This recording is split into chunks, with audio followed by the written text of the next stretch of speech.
Tres. ¡Ew!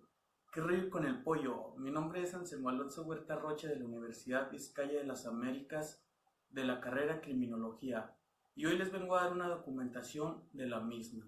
Vamos, síganme. ¿Qué es la criminología? La criminología es la rama del derecho que estudia el delito, estudia las causas y las maneras de poder evitarlo, así como el comportamiento de las personas. ¿Cuál es el objetivo de la criminología? Es prevenir las conductas antisociales. Ahora veremos y nos enfocaremos en este tema para saber por qué el criminal se ve motivado a hacer estas acciones. Vamos hacia allá. Ok, como primer dato hablaremos de la construcción social del delito, pero para entender esto, primero debemos de saber qué es la construcción social. La construcción social es aquella manera en la cual nosotros vivimos y convivimos con un grupo social y llegamos así a construir una sociedad. Pero ¿qué pasa cuando ésta se ve influenciada por el delito? Vengan, vamos a conocer cuáles son estos factores que llevan a cometer conductas antisociales. Para desarrollar esta incógnita, hablaremos de la teoría de la asociación diferencial por Edwin Sutherland, la cual esta teoría habla sobre el cómo identifica el comportamiento desviado como la desorganización social en correlación al delito, que esto quiere decir que es el estado en descomposición, abandono, crisis o transición social. También decía que el delito es resultado del aprendizaje. Este Sheldon Gluck nos dijo y nos dio el aporte de que esta teoría era muy simple para poder ayudar a la prevención y tratamiento de este tipo de conductas y poder erradicar la criminalidad.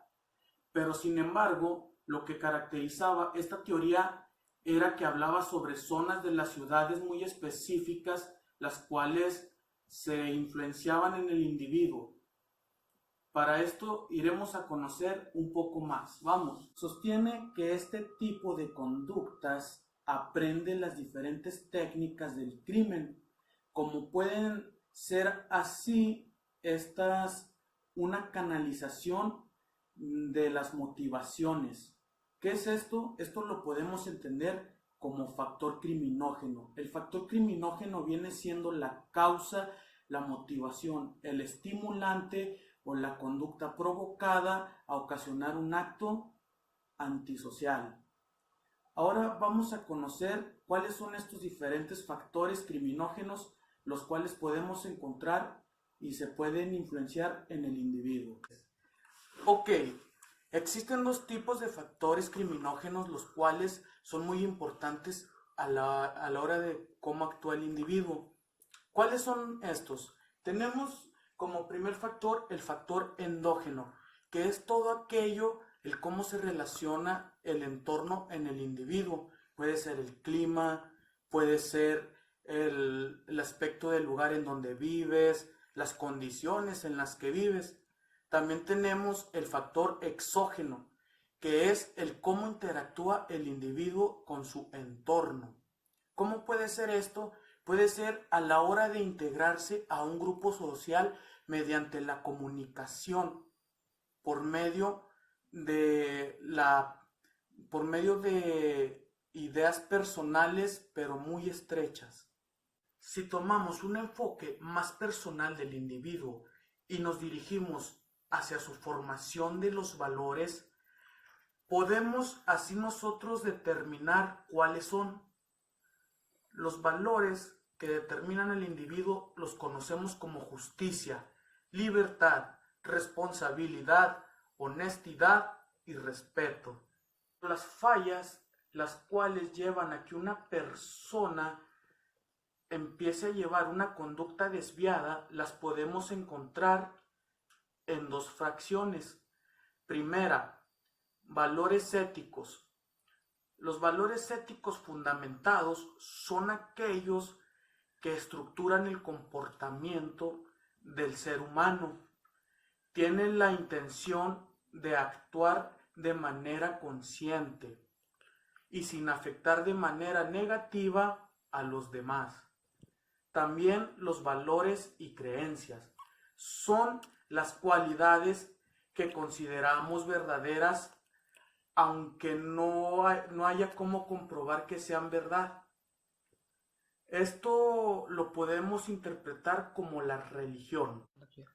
Según Roberto Kiyosaki, existe una escala de valores, la cual, debido a esto, es el resultado de su formación ética y moral, y se basa en poder entender el significado de ser, hacer y tener. ¿Cómo podemos dar el significado a esto? Tener viene siendo sueños, metas, deseos, o sea, lo que tú aspiras. Hacer, la acción que llevamos a cabo para lograrlo. Ser, ¿qué entendemos por esto?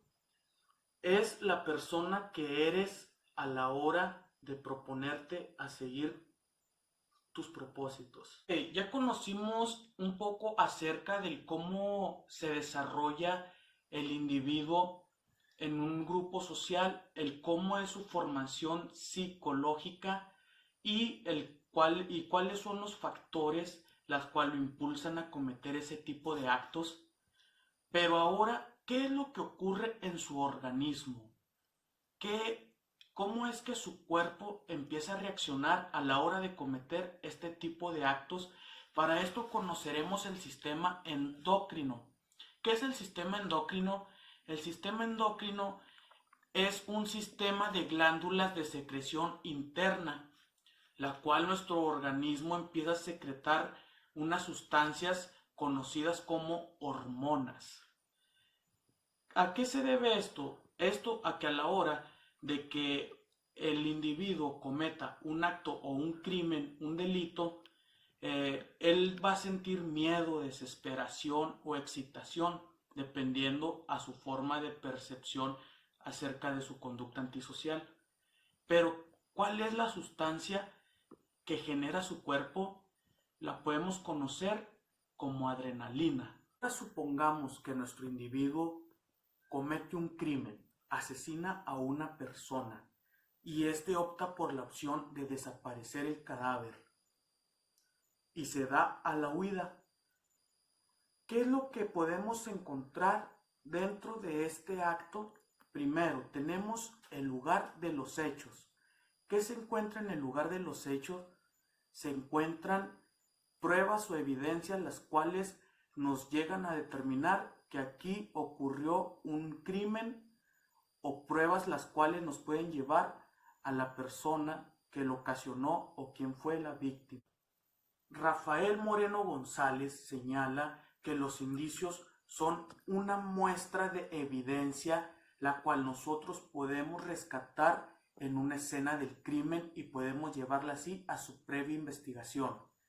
También podemos conocer unos indicios que son biológicos.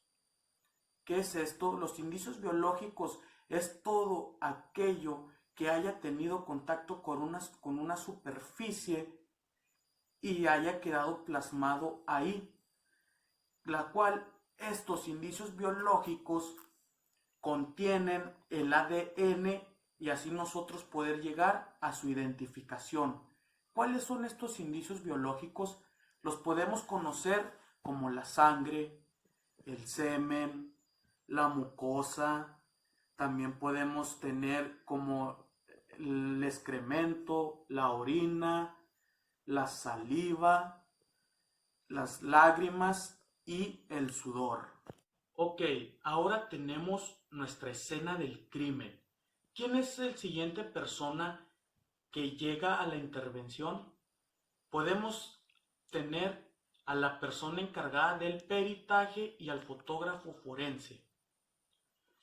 ¿Qué es esto? ¿Qué es la fotografía forense? La fotografía forense es la documentación fotográfica de la escena del crimen. ¿Cuál es el objetivo de la fotografía forense?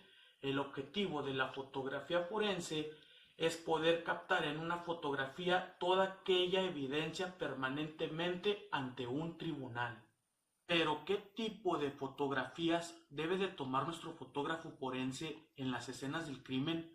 Como primer dato, debe de fotografiar una persona en caso de que exista alguna víctima.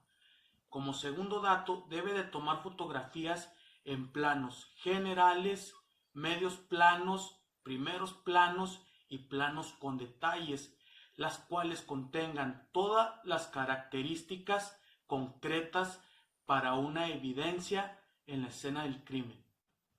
Pero ¿qué objetos podemos considerar nosotros evidencias a las cuales podemos fotografiar?